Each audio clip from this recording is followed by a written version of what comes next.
오늘은 한문복 시인의 눈물은 왜 짠? 눈물이 왜 짠해? 원래 짠 거지에 대해서 살펴보도록 하겠습니다. 자, 이 작품은 좀 특이한 작품이긴 해요. 어떤 점에서 특이하냐 그러면 발표 과정이 좀 특이해요. 무슨 소리냐고요? 원래 이 작품은 모든 경계에는 꽃이 핀다라는 시집에 수록이 되어 있었습니다. 그러니까 작가가 시로 발표한 것이죠. 그런데 나중에 산문집 눈물은 왜 짠가에 다시 재수록을 합니다. 다시 올리는 걸 재수록한다라고 그래요. 그러니까 시인은, 작가는 이 작품을 시로 보기보다는 산문으로 보았다는 거예요. 즉 무슨 소리냐면은 발표할 때 시로 발표했지만 가만히 나중에 생각해 보니까 이건 시라기보다는 수필 쪽에 가깝지 않나 그런 생각도 있었던 거예요. 참 독특하죠? 눈물을 왜 짠가라는 의문문으로 제시된 이 글의 제목은 독자의 호기심을 자아내는 한편 글의 마지막에 별도로 제시되면서 산문적으로 전개된 앞의 내용에 담긴 감동을 압축해주는 역할을 한다. 그래서 이 작품은 시로도 읽히고 수필로도 읽힌다 라고 보시면 되겠습니다. 자, 그러면 우리가 전체를 읽기보다는 나는 그냥 수필로 볼게요. 뭐 개인적으로. 근데 시로도 보고요. 헷갈려. 몰라. 하여튼 간에 쭉 한번 한 구절 한 구절 살펴보도록 하겠습니다. 모르겠어. 자, 지난 여름이었습니다. 자, 시간적 배경을 제시하고 있죠. 그 다음에 과거에 있었던 일에 대한 직접적인 서술이다 라고 보면 돼요. 가세가 기울어 집안의 살림살이가 어려워져서 갈 곳이 없어진 어머니를 고향 이모님 댁에 모셔다 드릴 때 일입니다. 과거 회상을 하고 있네요. 어머니는 차 시간도 있고 하니까, 즉 시간적 여유가 있고 하니까 요기를 하고 가자시며, 요기라고 하는 건 조금 먹는 거죠. 그냥 끼니만 살짝 때우는 거. 고깃국을 먹으러 가자고 하셨습니다. 고깃국 그럴 수 있죠. 근데 우리는 이걸 자식을 위한 어머니의 배려라고 봅니다. 왜 그러냐고요? 그거는 조금 뒤에 나와요. 어쨌거나 간에 지난 여름이었습니다. 일입니다. 하셨습니다. 어때요? 그렇죠. 극존칭 뭐뭐셨습니다. 하시옵체를 쓰고 있죠. 그죠? 즉 종결 어미가 계속 경어를 쓰고 있다는 거예요. 그렇게 함으로써 운율을 형성하는 가군의 효과도 없고 그 다음에 객관적으로 전달하는 그런 느낌을 준다라고 보시면 되겠습니다. 어머니는 한평생 중이염을 앓아 고기만 드시면 귀에서 고름이 나오곤 했습니다. 그러니까 어머니는 고기를 먹으면 안 되는 상황인 거죠. 그럼에도 불구하고 어머니께서 고깃국을 먹으러 가자고 하신다는 것은 당신께서 드시고 싶다라고 하는 것이 아니라는 걸 알 수 있어요. 그런 어머니가 나를 위해, 아들을 위해 고깃국을 먹으러 가자고 하시는 마음을 읽었어요. 나는 그러니까 이해했다는 거죠. 어머니 이마에 주름살이 더 깊게 보였습니다. 이때 말하는 주름살을 고생, 고난, 힘든 삶 이렇게 해석하지 마시고요. 어떤 자식을 위해 희생하는 모습 정도로 보고 더 깊게 보였다는 것은 감동과 함께 안타까움도 드러내고 있다라고 보면 돼요. 설렁탕집에 들어가 물수건으로 이마에 흐르는 땀을 닦았습니다. 더울 때는 고기를 먹어야 더위를 안 먹는다. 고기를 먹어야 하는데 진짜 고기를 그냥 불에 구워서 탁 먹어야 되는데 그냥 고깃국밖에 못 사주네 라고 하는 거예요. 즉 고기를 사주지 못하는 안타까움을 보여주면서 고기 국물이라도 되게라는 건 많이 먹어둬라. 큰 따옴표 땡땡 때려가면서 어머니의 말을 직접 인용하고 있죠. 사실상 부여예요. 자, 여기까지를 우리는 상황만 놓고 본다면 자식에게 고깃국을 먹이려는 어머니의 모습이 나오고 있습니다. 설렁탕에 다대기를 풀어, 다대기가 뭐예요? 요즘도 쓰는데, 그죠? 식당 같은 데 가면은 푹 다진 양념을 말합니다. 한 대숟가락 국물에 떠먹었을 때였습니다. 어머니가 주인 아저씨를 불렀습니다. 주인 아저씨는 뭐 잘못된 게 있나 싶던지 고개를 앞으로 빼고 의아해하면서 뭔 일이지? 하면서 다가왔습니다. 어머니는 설렁탕에 소금이 너무 많이 풀어 짜서 그런다며 국물을 더 달라고 했습니다. 그러니까 국물을 더 달라고 하려고 소금을 많이 넣어서 짜다라고 거짓말을 하는 거죠. 그럼 국물을 왜 더 달라고 하는데? 어쨌거나 간에 그건 모르겠지만 주인 아저씨는 흔쾌히 국물을 더 갖다 주었습니다. 넉넉하죠? 요즘은 국물을 예를 들어서 이제 탕수육 같은 거 시키면 짬뽕 국물을 따로 받기도 하고 막 그런 경우도 있더라고요. 국물을. 그러니까 자, 어떤 넉넉한 인심 정도로 이해하면 되겠어요. 어머니는 주인 아저씨가 안 보고 있다 싶어지자 살살 조심해야 하는 모습이죠.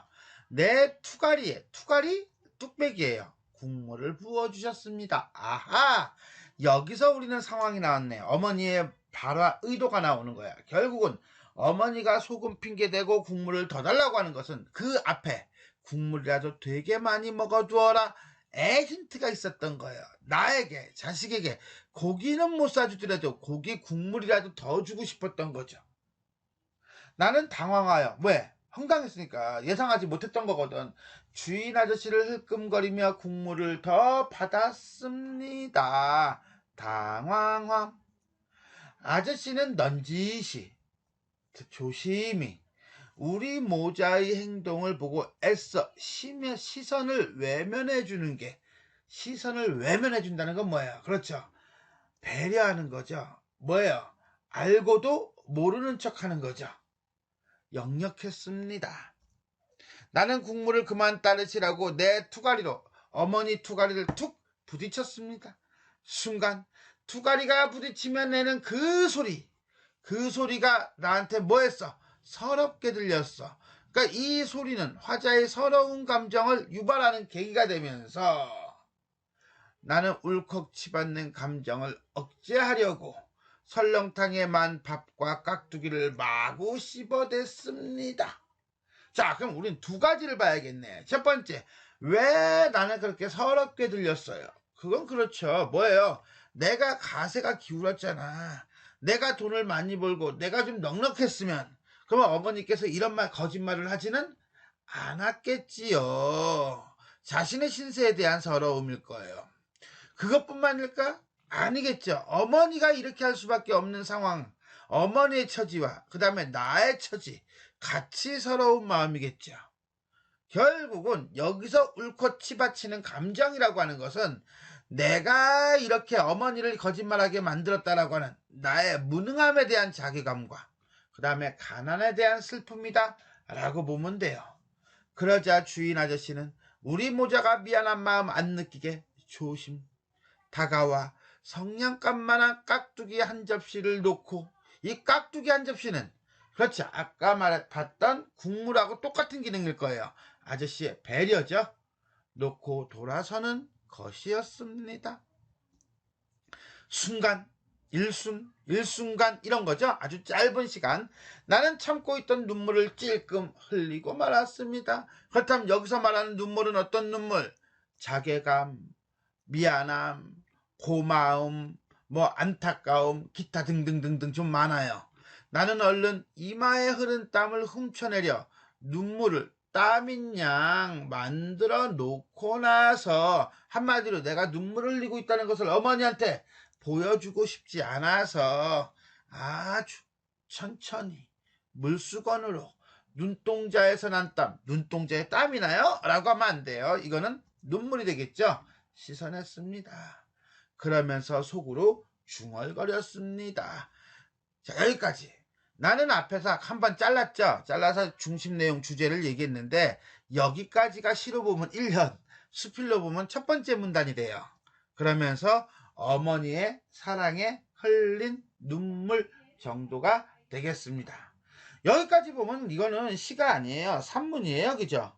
그냥 산문일 뿐이죠. 근데 마지막에 이렇게 마무리합니다. 연해 바꿔서 눈물은 왜 짠가? 글쎄 눈물이 왜 짤까요? 눈물이 왜 짠가? 그 다음에 몰라서 묻는 걸까요? 그거는 아닐 거예요. 분명 자문, 스스로 묻는 방식을 통해서 서리적 표현을 사용해서 독자에게 여운을 주고 있습니다. 그리고 그 짬이라는 것은 어머니의 사랑에 대한 깨달음이라고 볼 수도 있을 거예요. 그 어머니의 사랑에 대한 깨달음이 소금이라든가 고깃국이라든가 이런 것들처럼 소금의 상처가 닿으면 아리는 것처럼 내 가난했던 그 경험, 내 그 몇 안 되는 그 아픈 상처, 이런 아려움이라고 보면 되겠어요. 그래서 아픈 사연을 가슴에 담아두면 가슴이 아려오는 것, 그것은 마치 소금의 상처가 닿으면 아리는 것과 비슷한 거야.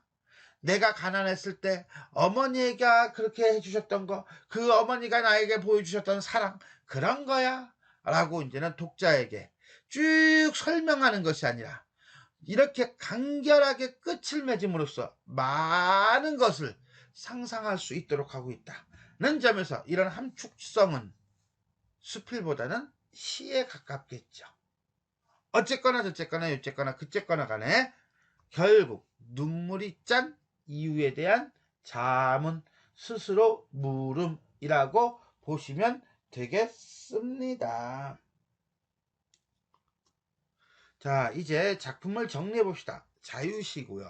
또 수필로 볼 수도 있고요. 그러다 보니까 산문적이고 사건이 있는 서사적입니다. 회상적이고요. 아들에 대한 어머니의 사랑이다. 일상에서 접할 수 있는 소재 뭐겠어요? 설렁탕 국물이겠죠. 어머니의 마음이 잘 전달되고 있다. 어머니는 한평생 중이염을 앓아 고기만 드시면 귀에서 고름이 나오곤 했습니다. 더울 때일수록 고기를 먹어야 더위를 안 먹는다. 고기를 먹어야 하는데 고기 국물이라도 되게 먹어두어라. 고기를 먹어야 하는데 이건 어머니가 먹고 드시고 싶은 거예요? 그거 아니죠?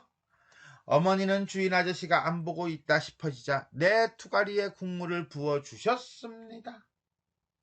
라든가 이런 걸로 본다면 우리는 설렁탕이라고 하는 어떤 소재를 통해서 아들을 위하는 어머니의 마음이 구체적으로 전달되고 있다라고 볼 수가 있겠습니다.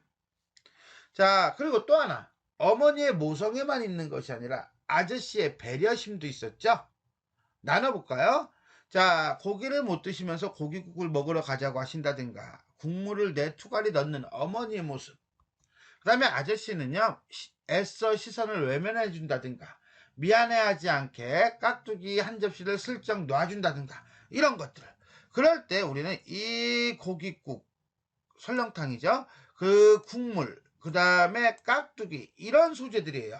그래서 설렁탕 국물은 사랑과 배려라고 한다면 깍두기 한 접시는 묵인과 배려가 되겠다라고 보면 돼요. 그런 점에서 보면 배려라는 점은 공통점이네요. 자문, 왜 눈물은 왜 짠가, 여기 있겠죠. 그죠? 깊은 여운을 남기고 있다. 눈물은 왜 짠가? 자, 이 글은 가세가 기울어 갈 곳이 없어진 상황에서도 아들인 나를 먼저 챙겨주시는 어머니, 그리고 글쓴이는 어머니와 나가 미안해하지 않도록 배려하는 주인 아저씨 앞에서 차마 눈물을 보일 수 없어 울컥 치받는 감정을 억누르고 눈물을 삼키며 설렁탕 국물을 먹고 있다. 이러한 상황에서 글쓴이는 아픈 사연을 가슴에 담아두면 가슴이 아려오는 것처럼 소금이 상처가 닿으면 아리는 것이 비슷하다고 느낀다. 그래서 눈물을 짜다라고 본 것이다. 또한 그러한 와중에 어머니의 사랑을 느끼고 있다라고 보면 돼요. 자, 이 시에서 어머니와 주인 아저씨 배려에 화자인 나가 감동하는 것이 중심서사이다. 여기서는 둘 다, 어머니는 사랑과 배려, 그 다음에 주인 아저씨도 안타까움과 배려라고 한다면 마지막 행 눈물은 왜 짠가는 이러한 타인에 대한 배려와 공감이 주는 감동이 무엇인지를 되새기게 하고 그 다음에 어떤 울림과 여운을 주고 있다라고 보시면 되겠습니다. 자, 지금까지 우리는 한민복 시인의 눈물은 왜 짠가 라고 하는 작품에 대해서 살펴보았습니다. 지금까지 내용이 도움이 되셨다면 좋아요와 구독 버튼 눌러주시고요. 알람 설정 부탁드리겠습니다. 수고하셨습니다.